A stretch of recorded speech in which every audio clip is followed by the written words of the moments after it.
ഞങ്ങൾ ജനങ്ങളുടെ മുമ്പാകെ രാഷ്ട്രീയം പറയുകയാണ് ചെയ്യുന്നത്. ആ രാഷ്ട്രീയത്തിന് വോട്ട് ചെയ്യാൻ വേണ്ടി ഞങ്ങൾ അഭ്യർത്ഥിക്കുകയാണ് ചെയ്യുന്നത്. അതിന് പകരം അക്രമ പ്രവർത്തനം നടത്തുക, ഇതിന് കൂടെ ചില മാധ്യമങ്ങൾ സഹായിക്കാറുണ്ട്. ഞങ്ങളത് നേരെ ആക്രമിക്കുക, ആക്രമിച്ച തുടക്കമുള്ള സംഭവത്തെക്കുറിച്ച് മിണ്ടാതിരിക്കുക.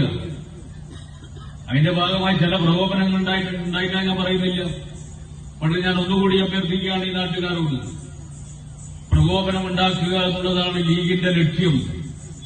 പ്രകോപനമുണ്ടാക്കലാണ് ജമാഅത്തെ ഇസ്ലാമിയുടെ ലക്ഷ്യം.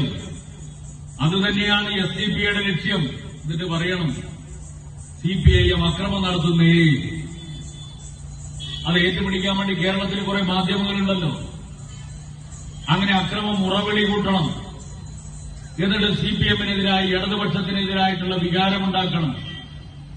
അതാണ് നിങ്ങളുടെ ലക്ഷ്യമെന്ന് കൃത്യമായിട്ട് ഞങ്ങൾക്കറിയാം. അതുകൊണ്ട് ഇടതുപക്ഷത്തെ സ്നേഹിക്കുന്ന മുഴുവൻ മനുഷ്യരോട് ഞങ്ങൾ അഭ്യർത്ഥിക്കുകയാണ്, എത്രമാത്രം പ്രകോപനമുണ്ടായാലും ഭൂമിയോളം ക്ഷമിക്കണം, ഭൂമിയോളം ക്ഷമിക്കുക.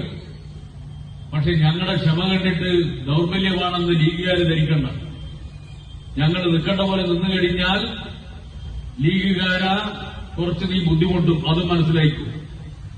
അതുകൊണ്ട് ഇതിന്റെ അർത്ഥം എന്താണെന്ന് മനസ്സിലാക്കി പെരുമാറുക, അത് നിനക്ക് നല്ലത്. വേണ്ടാത്ത പണിക്ക് പുറപ്പെടരുത്. അങ്ങേയറ്റ പ്രകോപനം ഉണ്ടാക്കിയല്ലേ ഈ തെരഞ്ഞെടുപ്പിൽ എല്ലായിടത്തും ചെയ്ത പണിയെന്താ?